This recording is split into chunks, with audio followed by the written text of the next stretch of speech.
시청자 여러분 안녕하십니까? VOA 뉴스투데이 시작합니다. 북한의 김정은 국무위원장이 정전협정 기념일, 즉 북한이 표현하는 전승절 기념행사 연설에서 미국과 한국을 향해 원색적인 발언으로 위협했습니다. 미국 국무부는 북한이 국제평화와 안보, 비확산 체제에 대한 위협이라고 지적하고 동맹인 한국, 일본과 긴밀히 협력하면서 북한의 도발에 대가를 치르게 할 것이라고 경고했습니다. 첫 소식 조은정 기자가 보도합니다. 미국 국무부의 네드 프라이스 대변인은 북한 김정은 국무위원장의 전승절 기념행사 연설 발언과 관련해 동맹 수호 의지를 확인하며 북한을 위협으로 거듭 규정했습니다. 김 위원장의 발언은 최근 북한의 발언들과 다를 바 없으며 국무부 역시 동맹인 한국과 일본에 대한 철통 같은 방어 의지를 재확인한다는 것입니다. The DPRK, as we've consistently said, constitutes a threat to international peace and security in the global non-proliferation regime.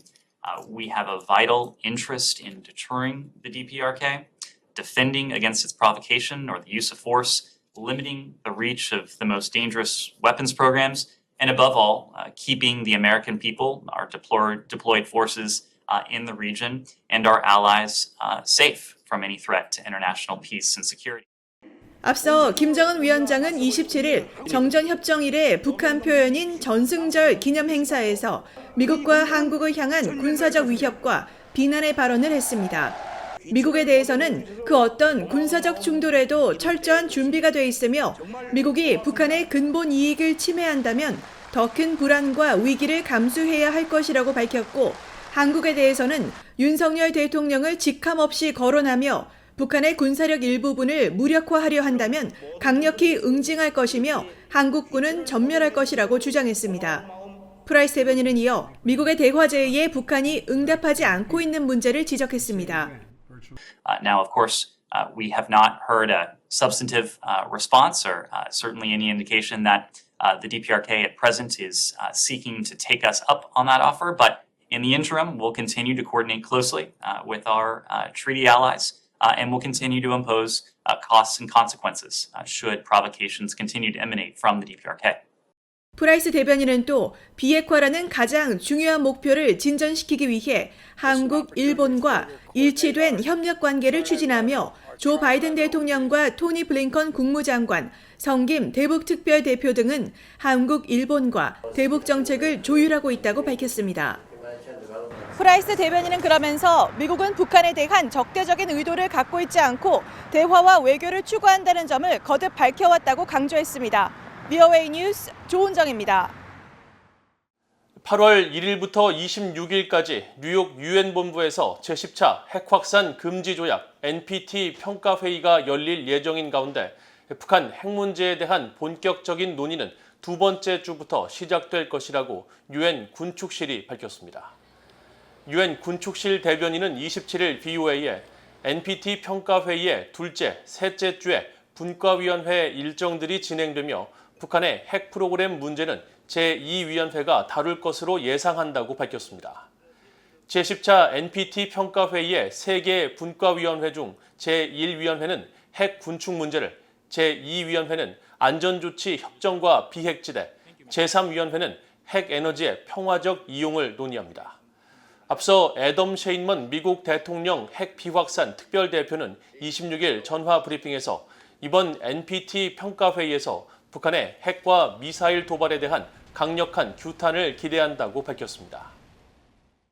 한국을 방문한 빅토리아 눌런드 국무부 정무차관이 한국 고위 당국자들과 만나 북한에 대응하고 동맹 관계를 심화할 방안을 논의했다고 밝혔습니다. 눌런드 차관은 27일 트위터에 조현동 한국 외교부 1차관과 만나 미얀 동맹과 국제적으로 우리가 함께하는 모든 흥미진진한 일들에 대해 자세히 논의했다고 밝혔습니다. 또 이도훈 외교부 2차관과 만나 미한 경제 안보를 논의했으며 김건 한반도 평화교섭 본부장관은 한반도 평화를 진전시키기 위한 기회와 전략적 도전을 논의했다고 설명했습니다. 앞서 한국 외교부는 눌런드 차관과 조 제1차관의 회동 후 양측은 북한의 핵과 미사일 위협이 시급한 과제이며 북한의 도발에 강력하고 단합된 대응을 위해 긴밀히 공조하기로 했다고 설명했습니다. 조 바이든 대통령과 시진핑 중국 국가주석이 28일 전화 통화를 하고 타이완과 러시아의 우크라이나 침략 문제 등을 논의했습니다. 백악관은 이날 보도자료를 통해 이번 통화가 양측 간 차이를 관리하며 이해가 일치하는 부분에서 서로 협력하기 위한 노력의 일환으로 두 정상이 양자 관계와 다른 영내, 국제 문제 등 중요한 여러 현안을 논의했다고 밝혔습니다. 바이든 대통령은 특히 타이완 문제와 관련해 미국의 정책은 변하지 않았으며 미국은 현상 유지에 대한 변화나 타이완 해협의 평화와 안정을 저해하는 일방적인 시도를 강력히 반대한다는 점을 강조했다고 밝혔습니다. 미국 정부 고위 당국자는 이날 통화와 관련한 전화 브리핑에서 두 정상이 기후변화와 보건안보, 마약 퇴치 등 양국의 협력 분야와 러시아의 우크라이나 침략 여파, 그리고 타이완 문제를 집중 논의했으며 두 나라가 이견과 관련해 소통 채널을 유지하는 것이 중요하다는 점을 강조했다고 설명했으며 북한 문제에 대한 언급은 하지 않았습니다. 미국 백악관 국가안보회의 NSC의 사이버 담당 고위 당국자가 미사일 개발 자금 마련을 위한 북한의 사이버 활동에 대해 매우 우려한다고 밝혔습니다. 특히 북한은 미사일 자금의 30% 정도를 사이버 범죄 활동으로 마련하고 있다며 대응을 강화할 것이라고 강조했습니다. 박형주 기자가 보도합니다. 백악관 국가안보회의 NSC의 앤 뉴버거 사이버 신기술 담당 부보좌관은 28일 미국 민간연구소인 신미국안보센터가 주최한 대담에서 북한의 사이버 역량을 매우 우려한다고 밝혔습니다. 뉴버거 부보좌관은 특히 북한의 사이버 위협에 대한 바이든 행정부의 우려 수준을 묻는 BOA의 질문에 북한이 거듭된 발사로 미사일 프로그램을 진전시키고 있고 이런 자금의 30% 정도를 사이버 범죄 활동으로 충당하는 것으로 지적했습니다. They use cyber to gain, we estimate, up to a third of their funds to fund their missile program. That's a major issue, whether it's attacks against cryptocurrency exchanges or use of information technology workers in various countries. 뉴버거 부보좌관은 또 북한은 파괴적인 사이버 공격을 감행해온 나라이며 관련 기술이 계속 혁신을 이루는 점 또한 우려 요인이라고 지적했습니다. 러시아, 중국, 북한, 이란 등 4개국 가운데 북한의 사이버 위협은 몇 번째냐는 질문에는 모두 상위 리스트에 있다면서 각국의 위협에 맞는 대응 전략에 집중한다고 설명했습니다. Because they each use cyber attacks, whether for espionage or for destructive purposes, to achieve their national objectives. So I won't rank order them because we are concerned about each and have very focused strategies to address each. 뉴버거 부보좌관은 그러면서 북한의 악의적 사이버 활동에 대해 더 위험하며 더 부담스럽고 어렵게 만들기 위한 추가 노력을 강화할 것이라면서 최근 한국을 방문해 이 문제를 논의했다고 밝혔습니다. So we talked about how we work together to make it harder for DPRK, North Korea, to gain funds to support their missile program via cyber. 앞서 백악관 NSC는 뉴버거 부보좌관이 25일부터 27일까지 미한 동맹의 협력을 심화하기 위해 한국을 방문했다고 밝혔습니다. 그러면서 북한의 사이버 위협 대응 방안 등을 논의하고 사이버 범죄와 관련된 돈 세탁 방지, 암호화폐 보완, 역량 구축과 정보 교환 등을 위해 한국과 협력하겠다는 미국의 약속을 강조했다고 NSC는 설명했습니다. VOA 뉴스 박형주입니다.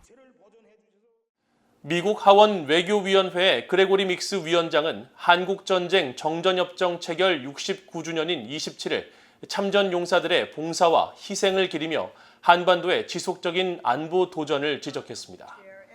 믹스 위원장은 27일 VOA에 보낸 성명을 통해 조 바이든 대통령의 한국전 참전용사 정전기념일 선포를 높이 평가한다고 밝히고 이것은 한반도의 최종적인 평화 정착을 위한 노력 속에 미국 국민들이 한국전 참전용사들의 헌신을 기억하고 직면한 안보 도전을 인식하도록 한다고 강조했습니다.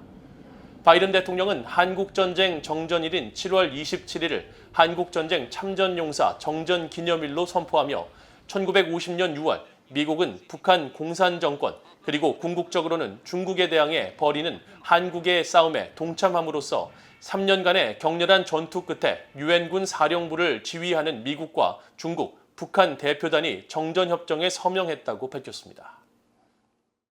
북중 화물열차 운행 중단 사태가 장기화되고 있는 가운데 대규모 소독시설이 들어선 북한 의주비행장은 과거 유입된 화물로 여전히 포화 상태를 유지하고 있는 것으로 나타났습니다. BOA가 최근 촬영된 플래닛 랩스의 위성사진을 살펴본 결과 의주비행장에는 과거 유입된 화물 일부를 제외하고 상당 부분 같은 자리를 지키고 있었습니다. 북중 접경 지역에 위치한 대규모 소독시설인 의주비행장은 열차를 이용해 중국에서 넘어온 화물들이 보관되어 온 장소로 앞서 BOA는 북중 화물열차 운행이 재개된 올해 1월 이후 이곳에 화물이 쌓이는 모습을 포착해왔습니다. 하지만 지난 4월 중국 단둥에 퍼진 신종 코로나 바이러스의 영향으로 북중 화물열차 운행이 다시 중단됐고 이후 몇 차례 새로운 화물이 유입된 사실이 관측됐지만 전반적으로 그때와 별다른 차이는 없는 것으로 확인됐습니다. 이상으로 BOA 뉴스투데이를 모두 마칩니다. 시청해주신 여러분 고맙습니다.